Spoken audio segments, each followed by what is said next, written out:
This segment is brought to you by Trap Chevrolet. We're always on your side.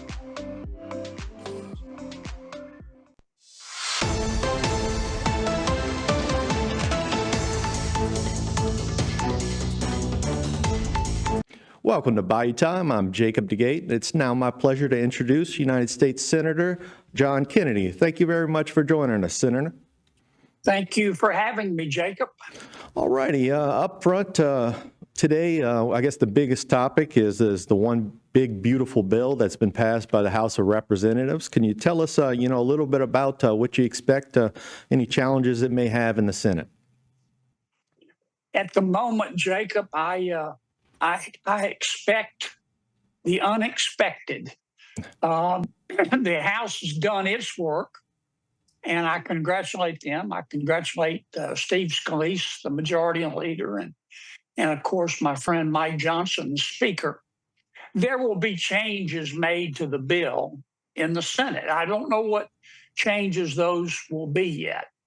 The main purpose of the bill is to extend the tax cuts that we created in 2017 during President Trump's first term. We cut taxes substantially, which greatly goosed the economy until, of course, the pandemic hit. Those tax cuts expire at the end of 2025. So in about 6 months or so.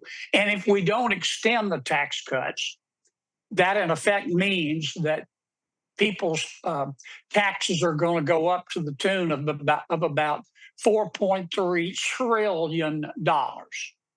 And it will tank this economy, I can tell you. When you tax something, you get less of it.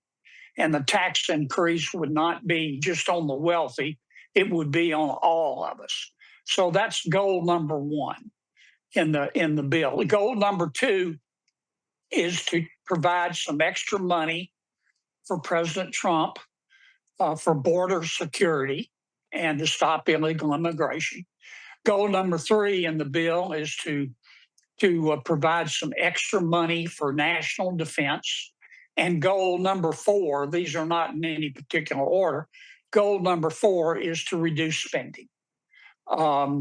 Get rid of what I call the spending porn, the waste and the abuse in the federal budget. Okay. Now, I see one of the areas that I see some comments on people may be concerned about is potential cuts to Medicaid. Can you talk a little bit about how the bill addresses that? Well, the bill does not cut Medicaid. What it does do, it says, if you're on Medicaid and you're in our country illegally, if you're an illegal immigrant, then you're going to lose your Medicaid. It also says that if you're on Medicaid and you make too much money to qualify for Medicaid, which means you're not supposed to be on it in the first place, you're going to lose your Medicaid. It says that if you are able-bodied, under 65, if you're not disabled, you're able-bodied, and you don't have any minor children, then in order to keep or get Medicaid, you're going to have to work 20 hours a week or go to school or do community service. Our idea, of course, is that those who can work should work, and you shouldn't be able just to sit at home without trying to get a job. The idea being that if you can get a job and do well and progress, you'll no longer need Medicaid. So people who say, well, you're cutting Medicaid, that's not really true. You're only going to be affected if you refuse to go get a job when you're able to work, if you're an illegal immigrant, or if you make too much money to be on Medicaid in the first place, which is illegal. No, certainly sounds like some good provisions there. Now, let me ask you about another area. I guess I've seen comments about is potential increase to the federal deficit. Can you talk a little bit about that and whether this bill will have an effect on that? Well, we have an entity in Congress called the Congressional Budget Office.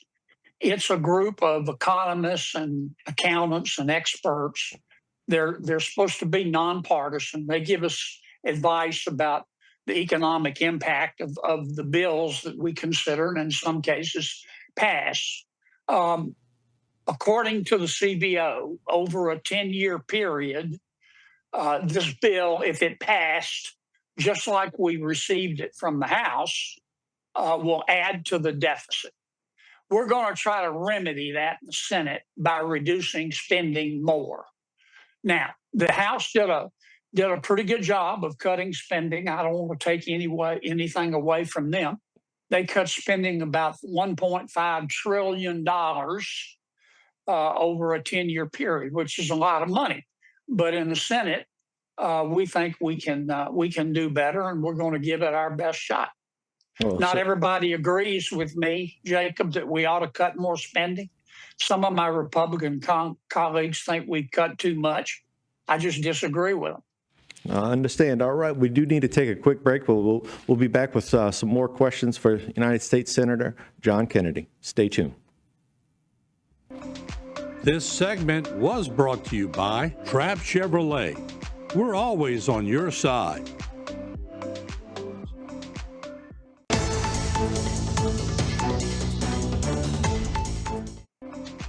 This segment is brought to you by Buick. Exceptional by design.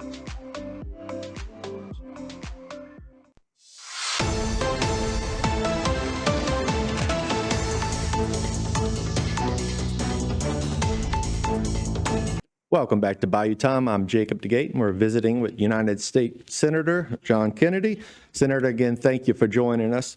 Let me ask you, switch to, I guess, another area where the government is looking to improve is FEMA. I know the president has said that he wants to take a look at potentially even either outlawing or reorganizing or doing away with it. Can you talk about the steps that are taking place there? Well, as we all know, sometimes FEMA is just a hairy mess. I'm not saying everything they do is cockeyed, but a lot of it is.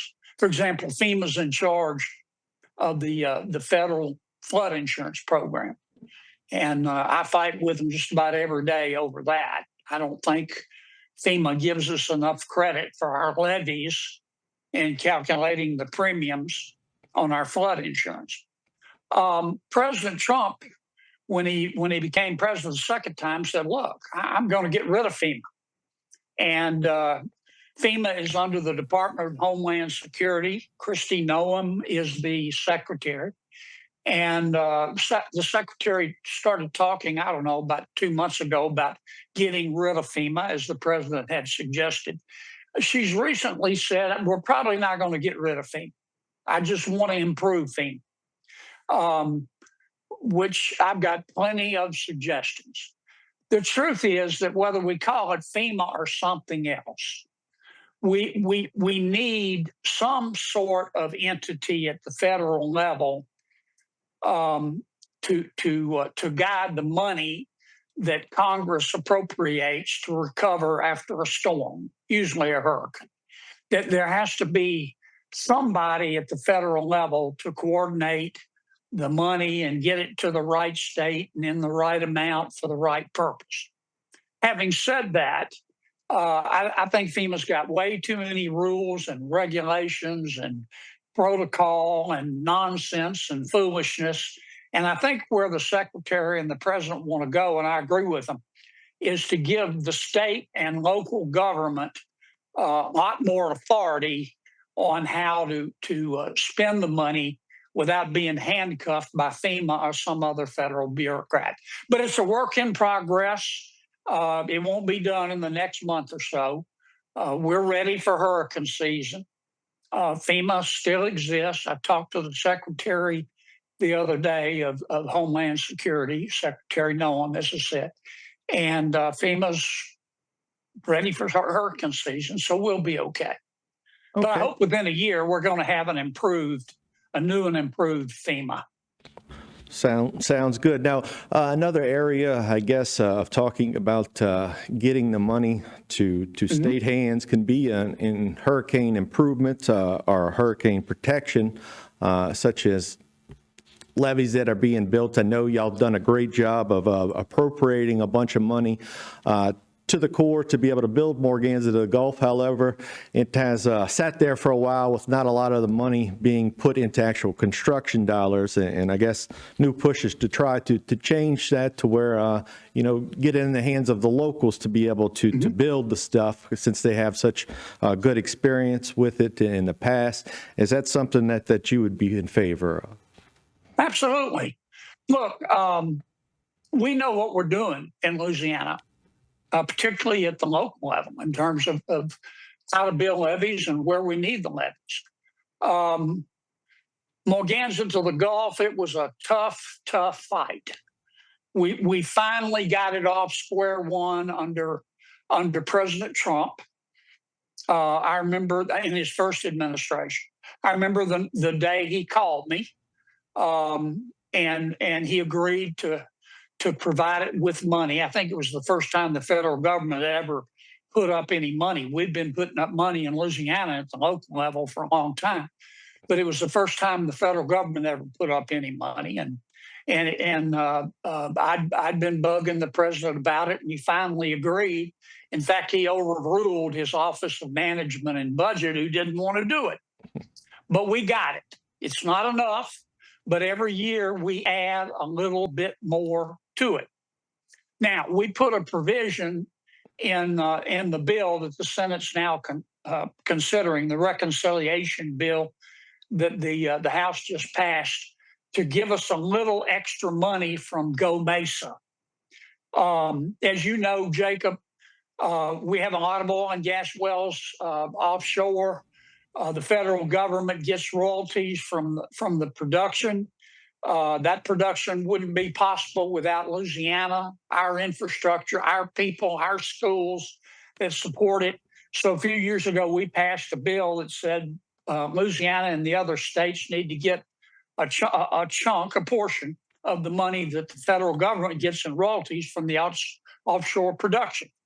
Well, we just got that amount increased, the amount that Louisiana and the other states will receive, from about $475 million to about $587 million, I think. It's about $110 million increase, and we'll have to share it with other Gulf states.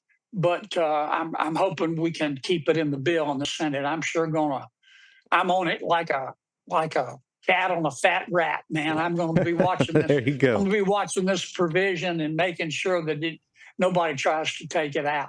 All righty. Well, thank you very much, Senator, for giving us an update, and thank you for all you do in Washington. Thank you, Jacob. Thanks to all my friends in Bayou time country. All righty. Stay tuned for more right here on HTV.